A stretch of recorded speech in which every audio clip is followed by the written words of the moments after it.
Hello दोस्तों, कैसे हो आप सभी। आपका मेरे इस YouTube चैनल में बहुत बहुत स्वागत है।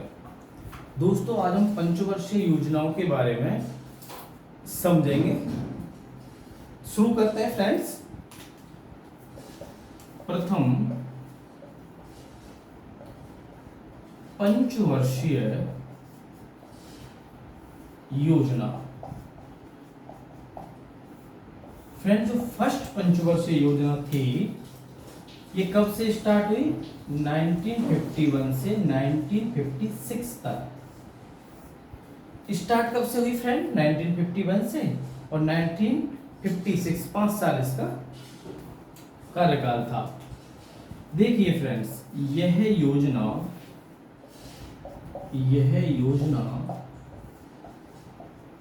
हैरोल्ड डोमर मॉडल पर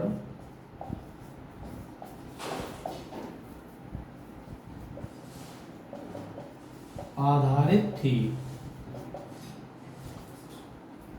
हैरोल्ड डोमर। फ्रेंड्स, आपको जो याद रखना है, एग्जाम में पूछा जाता है कि प्रथम पंचवर्षीय योजना किस मॉडल पर आधारित थी, तो आपको हैरोल्ड डोमर मॉडल पर आधारित थी। फ्रेंड्स, इस योजना में क्या लक्ष्य रखे गए, इसकी विशेषताएं क्या हैं, और हमने इस योजना में जो लक्ष्य रखे गए फिर हमने क्या अचीव किया, उन लक्ष्यों के उपलक्ष्य में जो लक्ष्य रखे गए फिर हमने अचीव क्या किया, वो देखते हैं फ्रेंड्स। क्या लक्ष्य रखे गए थे, इस योजना की क्या विशेषताएं थी। इस योजना से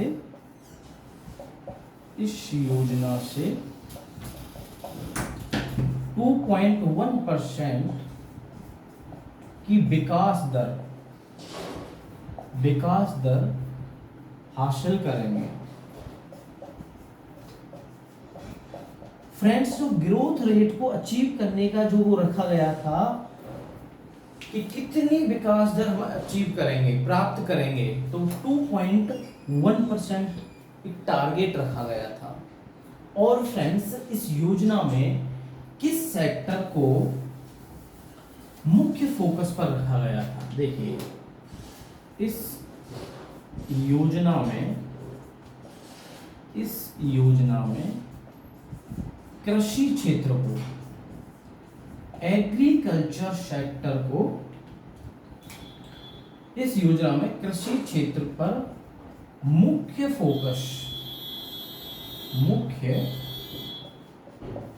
फोकस किया गया।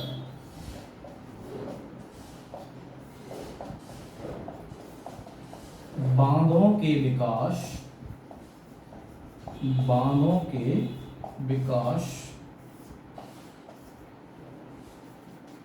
पर जोर दिया गया।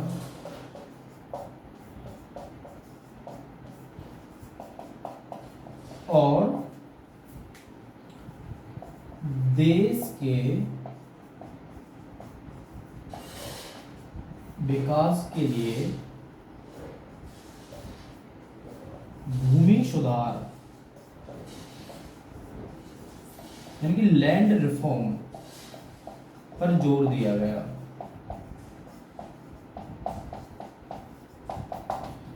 फ्रेंड्स, पहला कि हम इस योजना से 2.1% की ग्रोथ रेट, विकास दर हासिल करेंगे। दूसरा, इस योजना में कृषि क्षेत्र पर मुख्यतः मेन फोकस कृषि क्षेत्र पर किया गया, बांधों के विकास पर जोर दिया गया और भूमि सुधार, लैंड रिफॉर्म पर जोर दिया गया। और फ्रेंड, इस योजना में जो गरीबी थी, गरीबी के चक्र को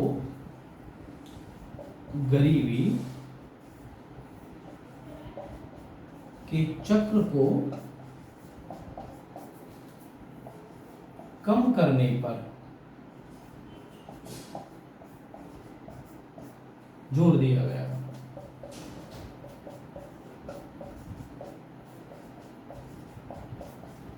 पॉवर्टी एलिविएशन, गरीबी को हटाने के लिए या उस गरीबी के चक्र को कम करने के लिए जोर दिया गया। फ्रेंड्स, हमने फिर विश्लेषण किया कि हमने अचीव क्या किया है, तो वो विश्लेषण देखिए। विश्लेषण विश्लेषण में देखते हैं हम फ्रेंड कि हमने जो टारगेट रखा था कि हम 2.1% की विकास दर हासिल करेंगे। फ्रेंड्स हमने 3.1% की विकास दर हासिल की, विकास दर हासिल की। फ्रेंड्स हमने टारगेट कितने का रखा था? 2.1 का। हमने हासिल कितनी की? 3.6, यानी कि ज्यादा विकास दर हमने हासिल की। और फ्रेंड्स कृषि विभाग की स्थापना की गई, कृषि विभाग की स्थापना हुई,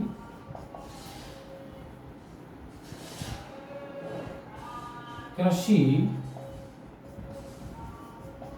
अनुसंधान केंद्र, उन्नत कृषि फार्म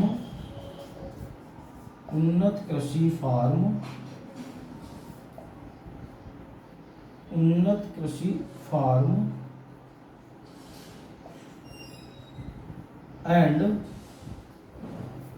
कृषि विभाग की स्थापना हुई, कृषि अनुसंधान केंद्र, कृषि फार्म आदि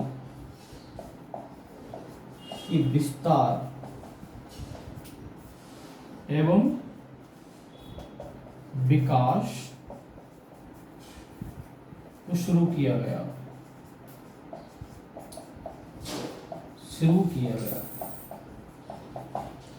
ओके फ्रेंड्स, कृषि विभाग एग्रीकल्चर डिपार्टमेंट की स्थापना हुई।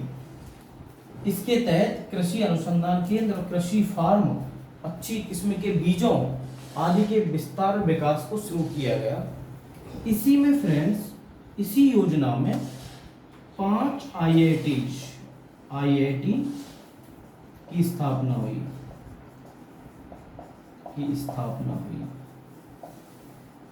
फ्रेंड्स जो आपको मेनली याद रखना है कि इस योजना में मुख्य फोकस क्या था? एग्रीकल्चर सेक्टर, कृषि क्षेत्र था।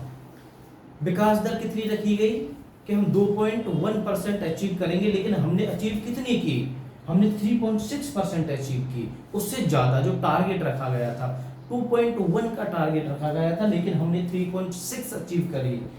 कृषि विभाग की स्थापना प्रथम पंचवर्षीय योजना के में हुई और 5 IITओं की स्थापना हुई। फ्रेंड्स हम अब देखेंगे दूसरी, सेकंड पंचवर्षीय योजना।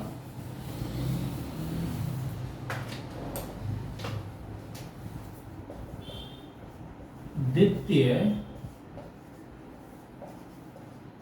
पंचवर्षीय योजना।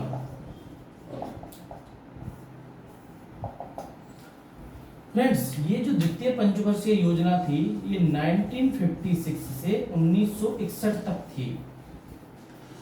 फ्रेंड्स ये किस मॉडल पर आधारित थी? यह योजना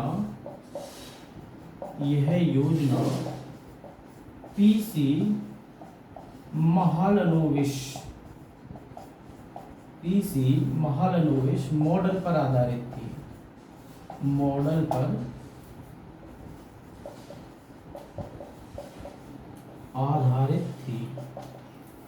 ओके फ्रेंड्स, ये क्वेश्चन है कि पीसी महालनोबिस किस मॉडल पर द्वितीय पंचवर्षीय योजना आधारित थी?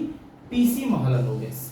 इसमें फ्रेंड्स इसकी विशेषताएं क्या है, क्या टारगेट्स रखे गए? इस योजना में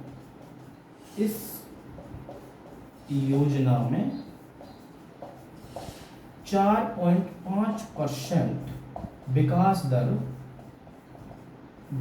दर का लक्ष्य रखा गया। फ्रेंड्स 4.5% ग्रोथ रेट का लक्ष्य रखा गया। इस योजना में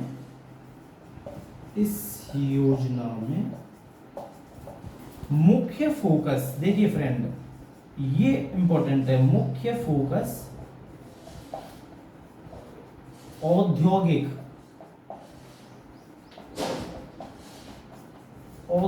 क्षेत्र पर दिया गया।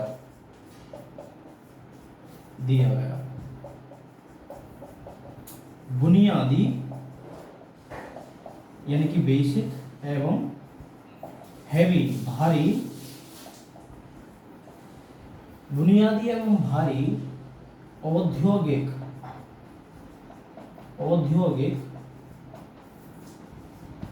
इकाइयों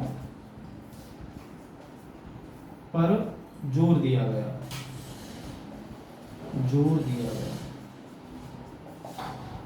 फ्रेंड्स, इस योजना की विशेषताएं जो टारगेट सेट किए कि हम 4.5% विकास दर हासिल करेंगे। मुख्य फोकस औद्योगिक क्षेत्र, इंडस्ट्रियल सेक्टर था द्वितीय पंचवर्षीय योजना का। बुनियादी व औद्योगिक इकाइयों पर जोर दिया गया। अब फ्रेंड्स, इसका विश्लेषण करेंगे हमने अचीव क्या किया। ये किस मॉडल पर आधारित थी? पीसी महालनोबिस। देखिए, इस योजना से 4.27% की विकास दर हासिल हुई। फ्रेंड्स, हमने टारगेट क्या सेट किया था? 4.5% का। अचीव क्या किया? 4.27%। और फ्रेंड्स, इस योजना में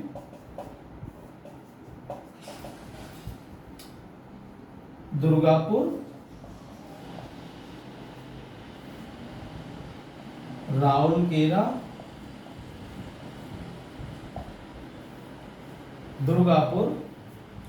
Rourkela, and Bhilai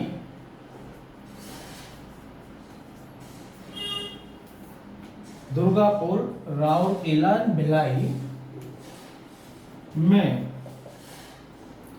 hydro power संयंत्र लगाए गए।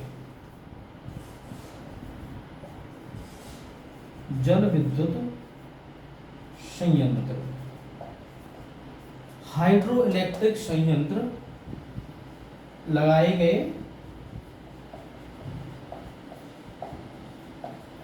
एवं पांच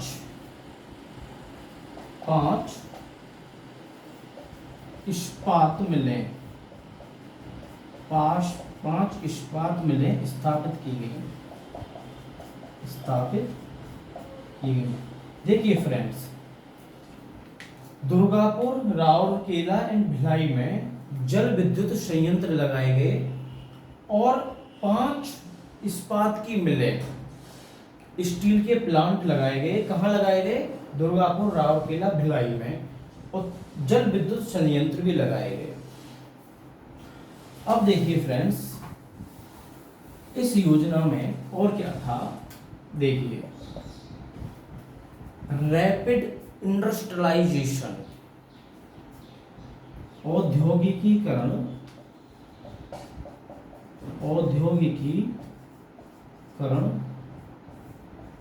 में तेजी से, या औद्योगिकीकरण में तेजी लाकर, रैपिड इंडस्ट्रियलाइजेशन से क्या लक्ष्य था कि हम 25%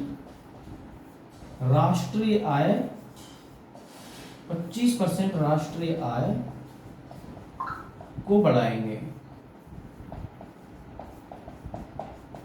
रैपिड इंडस्ट्रियलाइजेशन से यानी कि औद्योगिकीकरण में तेजी से, लेकिन हमने 20% राष्ट्रीय आय में बढ़ोतरी हासिल की।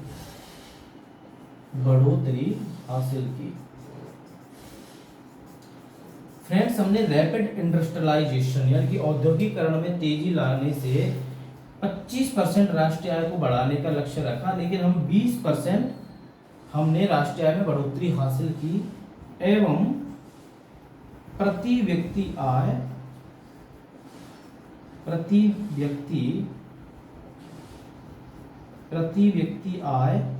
8% से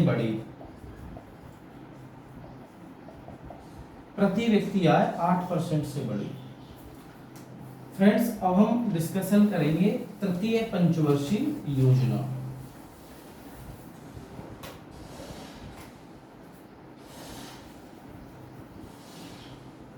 तृतीय फ्रेंड्स, इसका जो समय था वो 1961 से 1966। ओके फ्रेंड्स, थर्ड पंचवर्षीय योजना। देखिए, इस योजना का जो नाम था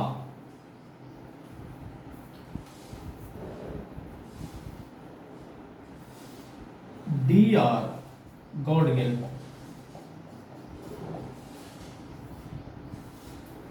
DR गॉडगिल कौन थे? योजना आयोग के उपाध्यक्ष। योजना आयोग के उपाध्यक्ष थे DR गॉडगिल। DR गॉडगिल योजना आयोग के उपाध्यक्ष थे। इस योजना को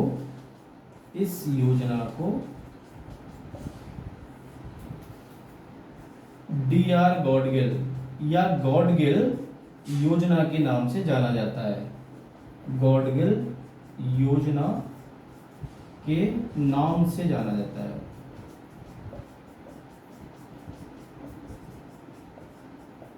ओके फ्रेंड्स, तो आपको यहां से पता चला जो योजना आयोग था उसके उपाध्यक्ष थे DR गॉडगिल। तो इस योजना को DR गॉडगिल योजना के नाम से जाना जाता है। जो DR गॉडगिल थे उनके नाम पे इस योजना को फॉर्मुलेट किया, DR गॉडगिल। इस योजना को DR गॉडगिल योजना के नाम से जाना जाता है, गॉडगिल योजना के नाम से जाना जाता है। फ्रेंड्स, इसमें क्या टारगेट रखे गए? इस योजना में 5.6% विकास दर हासिल करने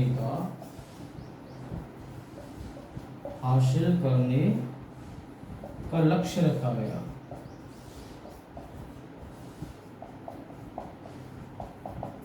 फाइव 5.6% ग्रोथ रेट अचीव करने का लक्ष्य रखा गया। इस योजना का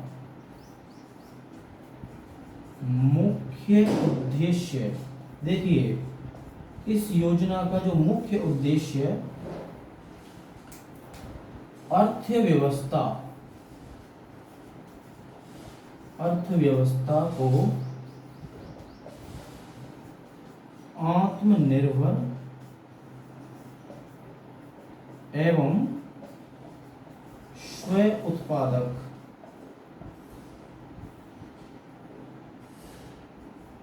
बनाने का, इस योजना का जो मेन उद्देश्य था कि अर्थव्यवस्था को आत्मनिर्भर एवं स्वयं उत्पादक बनाएंगे।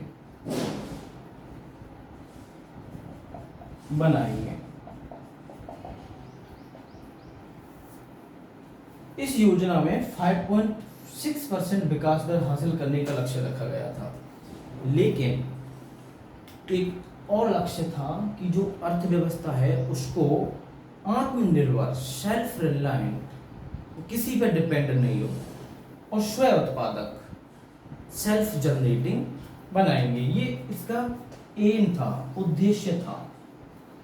फ्रेंड्स, हमने इस योजना में क्या अचीव किया? जब विश्लेषण हुआ, हमने टारगेट रखा कि 5.6% विकास दर हासिल करेंगे इस योजना से, और जो अर्थव्यवस्था है उस अर्थव्यवस्था को आत्मनिर्भर और स्वयं उत्पादक बनाएंगे।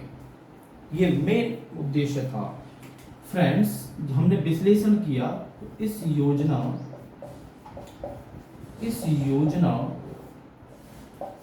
से 2.84% विकास दर हासिल हुई। फ्रेंड्स ओनली टारगेट रखा था 5.6 का, अचीव यानी हमने 2.84% विकास दर हासिल की इस योजना में फ्रेंड्स। तो फ्रेंड्स जब ये योजना ने बहुत ही जो एक्सपेक्टेशंस थी, जो टारगेट सेट किए, उसके अकॉर्डिंग जब यहाँ रिजल्ट नहीं निकला तो एक प्लान हॉलिडे योजना अवकाश की एक अवधि थी। देखिए इस योजना की जो परफॉर्मेंस थी वो सही नहीं थी, क्योंकि हमने टारगेट 5.6 का रखा, अचीव 2.84% का हुआ। तो एक प्लान हॉलिडे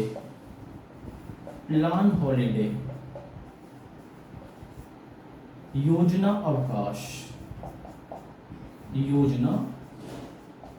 अवकाश ये कब से कब तक था फ्रेंड? जो थर्ड पंचवर्षीय योजना थी उसके जो परिणाम थे उनसे निराश होके ये योजना अवकाश प्लान हॉलिडे की अवधि थी, कितने समय के लिए थी? 1966 से 1969। ओके फ्रेंड्स, तीसरी पंचवर्षीय योजना के परिणामों से निराश होने के बाद तीसरी पंचवर्षीय योजना के परिणामों से निराश होने पर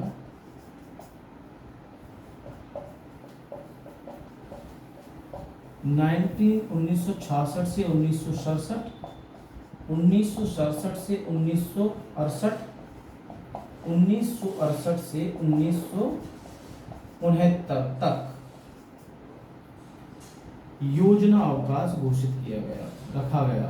योजना अवकाश प्लान हॉलिडे रखा गया या घोषित किया गया। और फ्रेंड्स जो तीसरी पंचवर्षीय योजना थी उसने एक्सपेक्टेशन के मुताबिक काम नहीं किया, उसके परिणाम नहीं आए। तो एक प्लान हॉलिडे योजना अवकाश था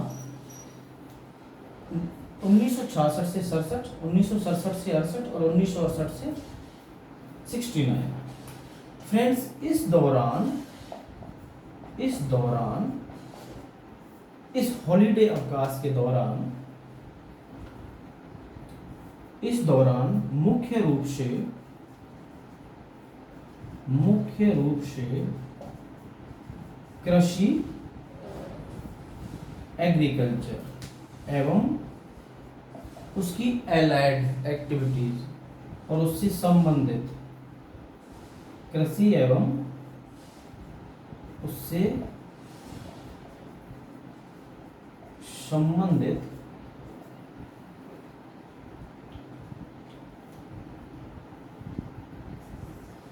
के विकास पर फोकस किया गया एवं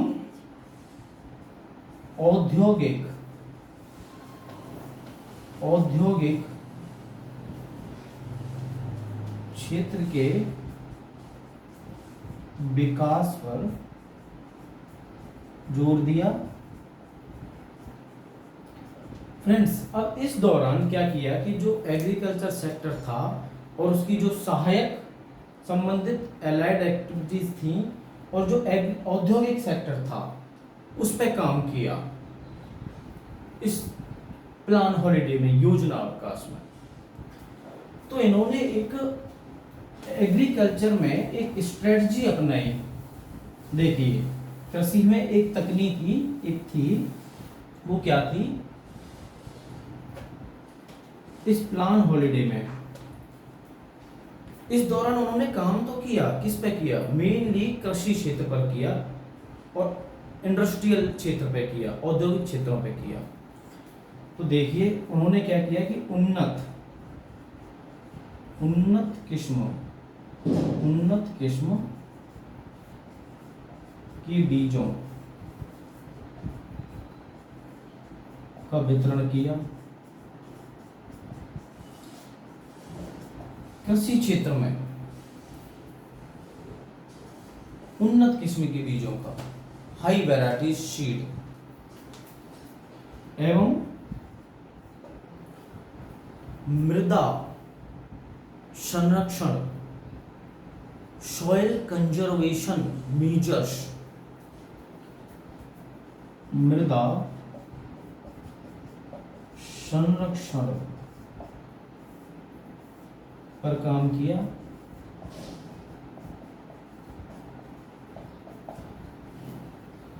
व्यापक रूप से उर्वरकों का यूज किया, व्यापक रूप से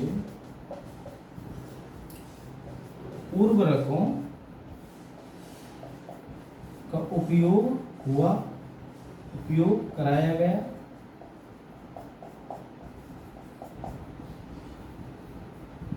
तो इस योजना के तहत जो प्लान हॉलिडे रखा गया था उसमें उन्नत किस्म के बीजों का डिस्ट्रीब्यूशन किया गया था,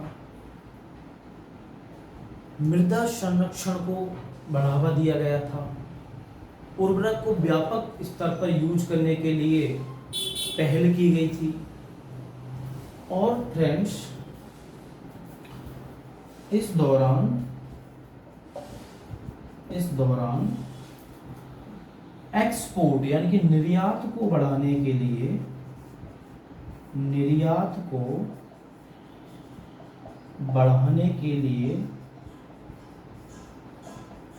रुपए का अवमूल्यन भी किया।